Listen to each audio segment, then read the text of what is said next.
On this episode of Roadkill's Junkyard Gold, we explore Cadillacs, great and small.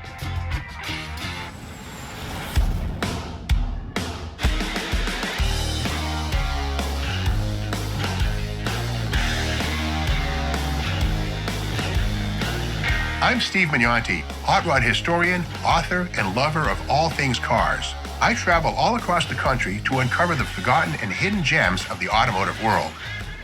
This is Roadkill's Junkyard Gold.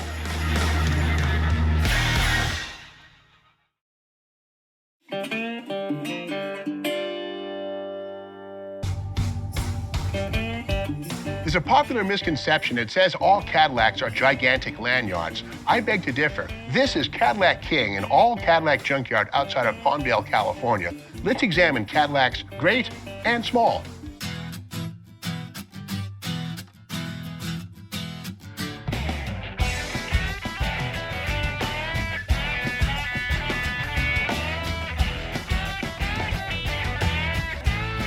'68. 66 with the vertical headlights, I'm going to bet 66.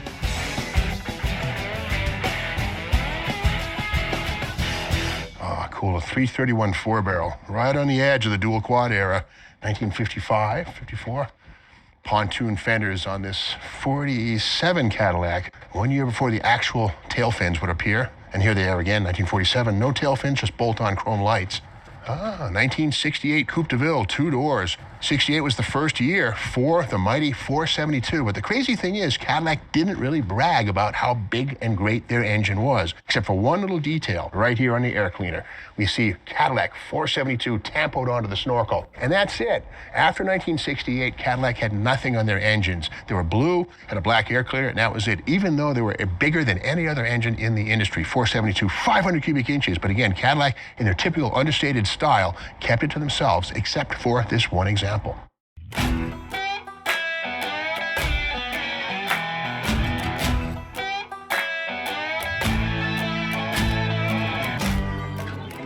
1970 Coupe de Ville. If it had 4 doors, it would be a sedan de Ville.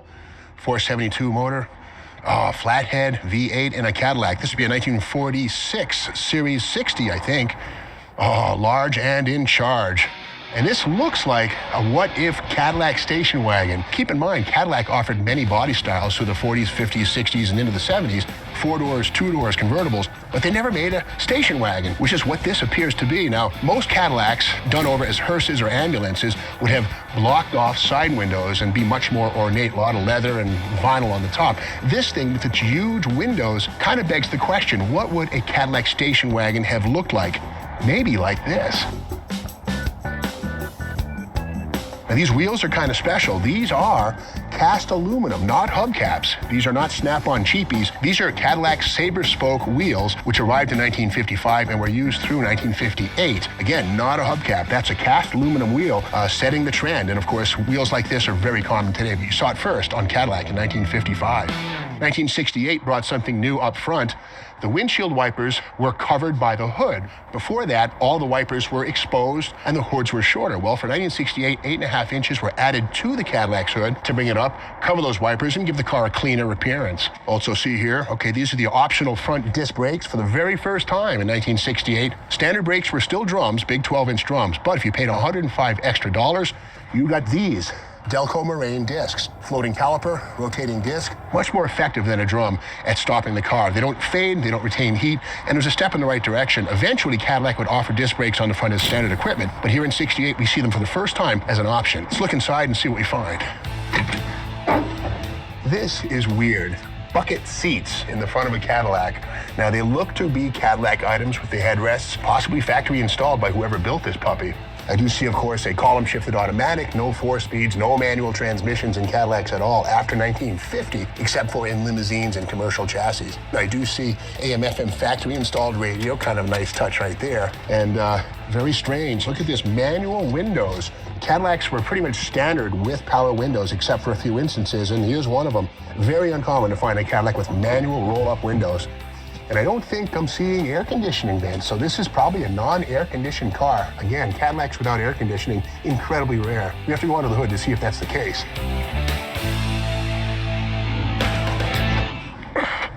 Oh yeah, wild. No air conditioning. For Cadillac to have air conditioning, well, you paid an extra $516, although on some models it was standard. But again, just about everybody who bought a Cadillac got air conditioning, except here. Again, 1968, first year for the mighty 472 V8. Got it right here, and this made 375 horsepower and a whopping 550 foot-pounds of torque. Keep in mind, in 1968, the king of torque was the 426 Chrysler Hemi, the street Hemi, 490 foot-pounds. Well, this thing comes along and makes another 60 foot-pounds of torque. Absolutely the king of power and torque for 1968 in the Cadillac 472. I do see here, this one has the standard point-type ignition.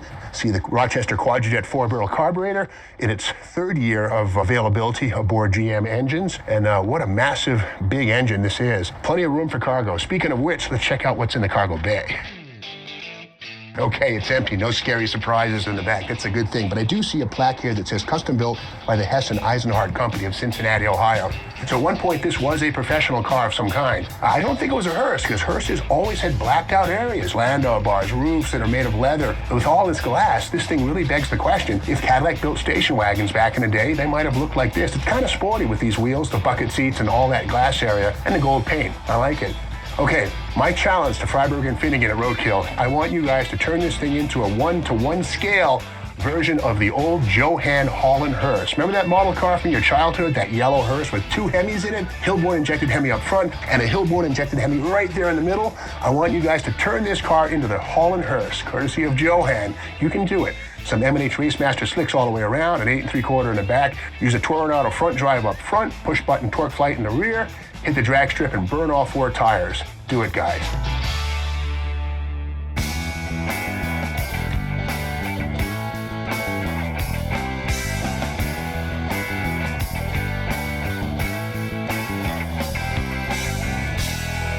'54 Coupe de Ville, 2 doors, 4-barrel carburetor, finally. Oh, this is neat. A 1941 4-door. This one's kind of cool. What we see here is the underseat auxiliary heaters, and basically these take heated coolant from the engine bay, circulate it through a radiator which has fins on it, and when you hit a switch on the dash, the little fan motor kicks on, blowing warm air through these ducts and then onto the floor area of the car. Because heat rises, it comes into the car and keeps you nice and warm. This is state-of-the-art heating in 1941. And 1941 was also the first year for factory-available air conditioning in Cadillac cars. Only 200 were built. This ain't one of them. But again, these heaters here were very common in 1941.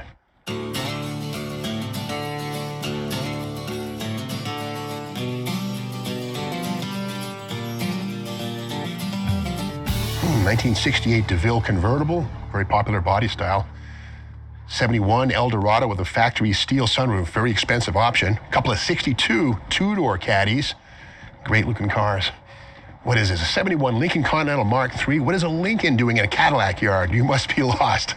Now, we have seen a couple of huge Cadillacs, but this is about as small as Cadillac got in 1976 through 79. This is the Seville Milan Roadster. And believe it or not, Cadillac had nothing to do with these cars. These were all the brainchild of a Southern California entrepreneur by the name of Milan Daniel, who realized that there was a huge demand for convertibles in the late 1970s, but nobody in Detroit was meeting that demand. And remember, 1976 was the final year of the Cadillac Eldorado, the last convertible. So again, if you wanted a convertible in 76, 78, or 79, and you wanted a Seville, you went to the makers of these cars here.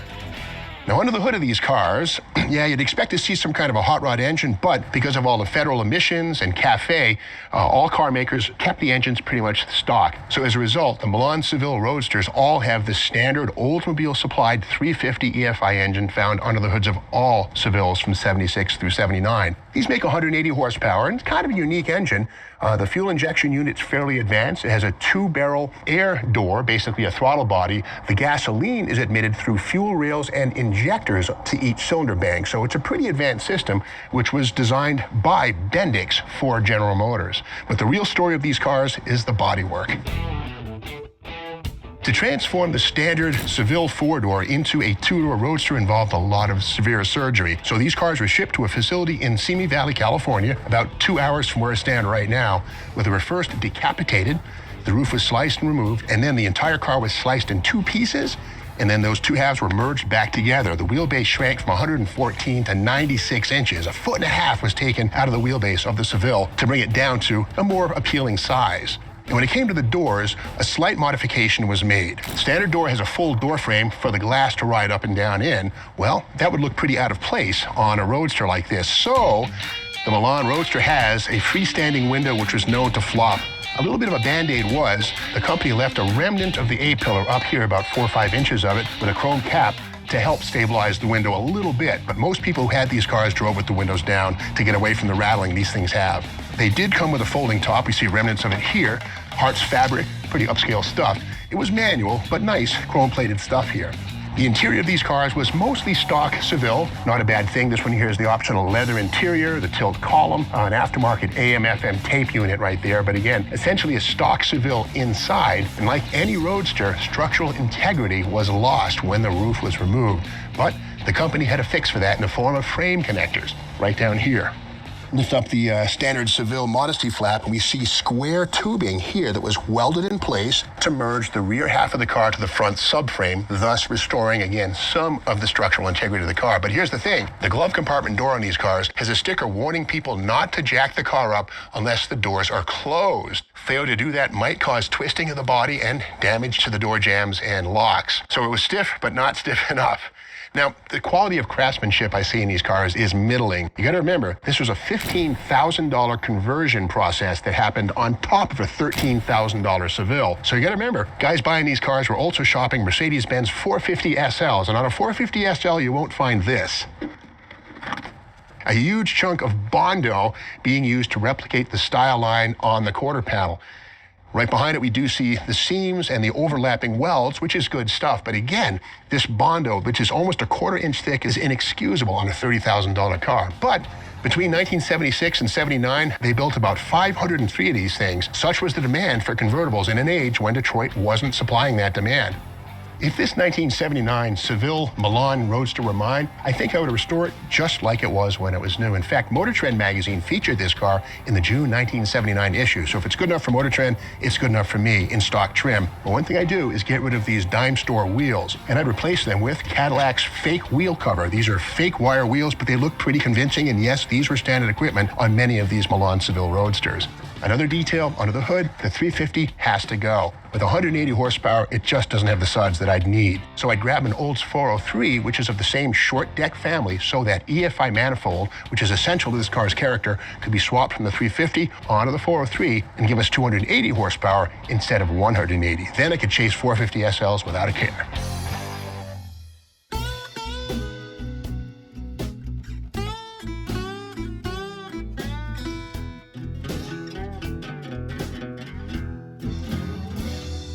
The Seville Milan Roadster we saw earlier is an example of a home-brewed Cadillac convertible. Well, Cadillac finally got it right in 1987 through 1993 with the Allante.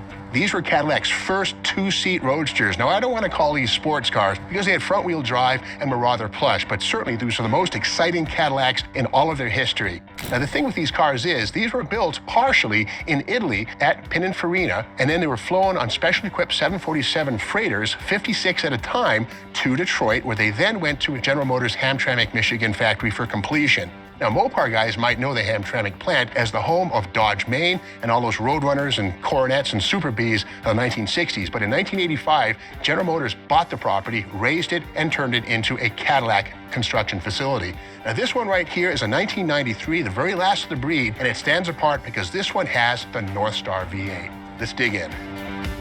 What makes the Northstar great are its cylinder heads. Unlike the earlier 4.1 and 4.5 liter V8s used in Allantes, which had push rods, the Northstar has overhead camshaft cylinder heads, which means the intake and exhaust valves are operated by their own dedicated camshafts on the front and the back of the engine. That makes for better breathing and more horsepower. Keep in mind, the first Allantes came out with 170 horsepower in that 4.1. It grew to 200 horsepower in the 4.5. But for the 1993 Allante 4.6 Northstar, power is up to 295, 33% more, which turned these things into hot rods. One thing I don't like about the Allante is servicing the starter motor. Well, this one has had its intake manifold removed already. We can see down inside of the valley, that's where the engineers put the starter motor, which means when, not if, that thing fails, you've got to remove the entire top half of the engine to get access to that. So it was very expensive to repair these cars. And to keep up with the North Star's 295 horsepower, a different transaxle was needed. The previous F7 4-speed transaxle was not strong enough for the job. So what General Motors did was took the legendary 4L80E automatic transmission and kind of turned it on its side, creating the 4T80E, just as strong, but it runs sideways along the side of the engine, kind of like the old Toronado and Eldorado of the 1960s. This transmission will take 800 horsepower, and in fact, V8 Monte Carlo SS owners know they can swap this transmission into their drag-oriented Monte Carlo SSs, and this tranny will live forever.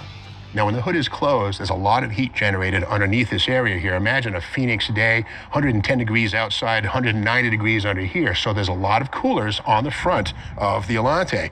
We see here a cooler for the power steering fluid, a cooler for the automatic transmission fluid, the condenser for the air conditioning system, and then finally on the inside, the radiator for the actual engine itself. Seems like a Mickey Mouse deal with all these coolers stacked up, but I've been to the now closed Mesa, Arizona GM Proving Grounds, and those guys don't mess around. If this wasn't validated on the hottest days, they wouldn't have released it for use on the Allante.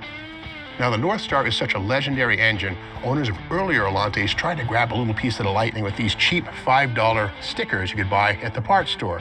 You can see here that says North Star V8, well, not so fast. The real deal is made much nicer and is totally different. But again, a lot of folks would buy these things, put them on their pushrod-equipped Allantes, and fool some people, but they're not fooling me. I love the looks of the Allante, but there's one thing I'm hung up on. It's a front-wheel drive car. Not cool. Well, we can fix that. Maybe I'd get a custom chassis from the Roadster shop with independent front and rear coil-over suspension, get a big differential under the back of the car where it belongs, build a drive shaft tunnel, and then cram an LS motor with a supercharger under the hood, backed by a 6-speed manual transmission. That would turn it into a righteous rear-wheel drive car. Then again, that sounds like a lot of work. Maybe I should just get a Cadillac XLR.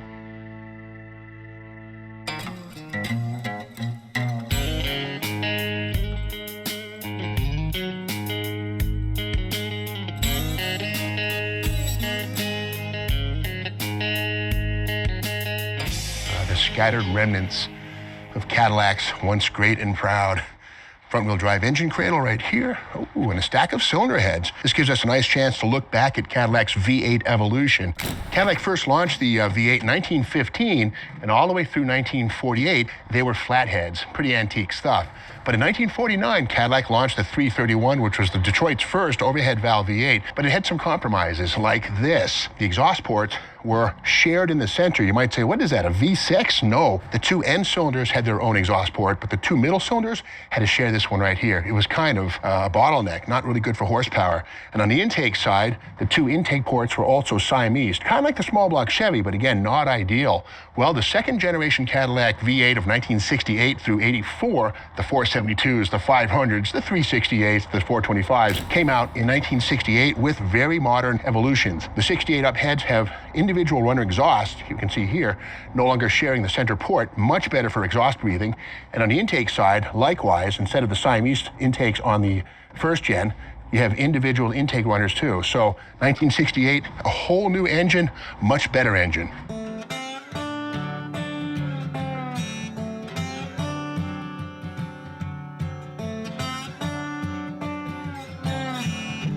Nice 75 Calais two-door Coupe de Ville. Front-wheel drive Seville, second generation, 1980 on up. More modern 2005 Caddy DCS, and look at this. What a monster. 6 doors. This is the ultimate in massive Cadillac. Now, we know that Cadillac and Hearses go together, but so do Cadillac and stretch limousines. Great example right here. Now, this one is a 1975. We see that because it has square headlights, which were new for that year, replacing the round headlamps of 1974. And I do see under the hood the Cadillac 500, which was an outgrowth of the 472, and it was standardized in 1975. Again, the 472 would have been the base engine in 74 and earlier, but again, for 75, all big caddies got the 500 cubic inch engine. But get this, horsepower went from 400 horsepower in 1970 all the way down to 190 horsepower by 1975. And that was a result of lower compression, milder cam timing, and catalytic converters, all of that to clean up the emissions and somewhat improve fuel economy. I also see here, this does have the HEI ignition, which is a very large distributor, which was an option in '74 for $77, but made standard in '75 on up. Now this car, being as long and huge as it is larger than any factory-built Cadillac limousine. In fact, those were limited to a 151-inch long wheelbase, which is pretty huge, and only 4 doors. This one here, with its 6 doors and what looks to be a 170-inch wheelbase, 14 feet, is definitely the work of a non-Cadillac factory.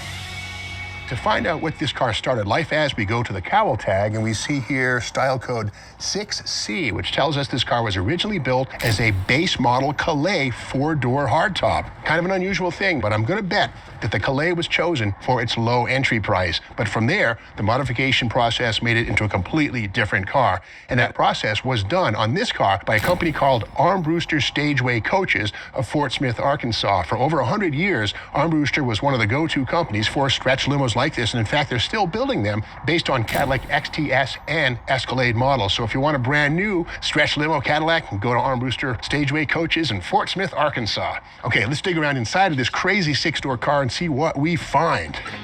Inside, I see the usual ultra plush Cadillac seating. This one here is a 40-60 bench. In other words, the driver gets 40% of it, passenger 60. It's actually divided so you can set your leg preferences, driver or passenger. This car will seat 3 people up front in a pinch. I do see, of course, automatic on the column. Cadillacs didn't have manual transmissions after about 1952, so strictly automatics from thereafter. I do see a tilt steering column, power antenna switch. The radio is gone, probably had an AM/FM. I do see a control here for the rear heater. We'll check that out in a minute. But otherwise, a basic Cadillac interior. And one thing I don't see, though, is the glass partition, which would be found in an ultra-luxury limousine for rock stars or presidents or people like that. When you don't see the partition, you're usually looking at an airport limousine designed to bring lots of people to the airport in style, but not necessarily to give them the privacy that the glass partition would deliver. And here is the magic of this car. When Armbruster Stageway Coaches added that extra 2 feet to the middle of this car, it was to get this second bench seat in place. I like how they've actually matched the upholstery of the front seat on this here, and even added some handles here for passengers to grab onto. So again, this center seat, the 2 feet they added to the car, increases capacity of this car from 3 to 6. But wait, there's more. This is the original back seat that was with this car when it was first built as a 6-passenger Calais. This seat would have been about 3 feet closer to the back of the front bench seat when the car was new. But again, this thing is now a 9-passenger car. Let's take a peek here. Okay, and here under the seat we see here an auxiliary heater. Now, as good as the Cadillac underdash heater is and was, it wasn't quite up to the job of heating this massive interior. Now, the detail I see here is this drive shaft tunnel. 1968 up, Cadillac came up with a special rear axle and drive shaft that allowed this tunnel to shrink in size. Believe it or not, as big as this thing is, the tunnels in 67 back were much larger. To learn more, we have to go under the car. While other car makers were designing their rear axles for the extra horsepower of the muscle car era, Cadillac designed their axles for interior comfort and quietness. Case in point is the 12-bolt axle we see right here. Now, that's similar to a Chevy 12-bolt in name only. Nothing interchanges, and the detail with this axle is the fact that the pinion gear was made extra large and then offset down as low as it could be on the ring gear so that the drive shaft trajectory is lower and farther away from the floor of the car. And as a result, the interior drive shaft tunnel is much smaller than it otherwise would be. Another detail we see here is single exhaust. Here's the resonator on the back, and keep in mind, from 1961 onward, Cadillac used single exhaust on all of their cars, even the 1970 Eldorado, which had 400 horsepower. The whole point of that was to get away from the drumming and the resonation that a dual exhaust system will channel into the passenger compartment. So again, Cadillac single exhaust from 1961 all the way into the 1980s. Now, this car was stretched 3 feet, so as a result, the frame was given some reinforcement. What Armbruster did was weld on a steel plate to the bottom of the Cadillac frame, which is already boxed and very strong in its own way, but that steel plate gave the car the extra rigidity that it needed. While this car once wore a vinyl top, which was undoubtedly very elegant to look at, most of these stretch limos were fitted with vinyl tops to hide surgery scars, and we see them here. There's a patch of metal that's been welded in and then filled quite nicely with a very thin coat of skim. So that's a good thing. Some companies would pile on the mud. This one here is a very thin coat. So hats off to Armbruster Stageway for good workmanship on this car. And I think if this were mine, I'd build a 640 cubic inch big block Chevy with an aluminum block, aluminum heads, make it as light as possible, but as much torque as I could get out of that, I'd tune it for, and then I'd whack it with 300 horsepower shot of nitrous oxide. Then I'd grab 8 of my closest friends and take this thing on Hot Rod Magazine's Drag Week. If this thing doesn't run 11s, something went wrong.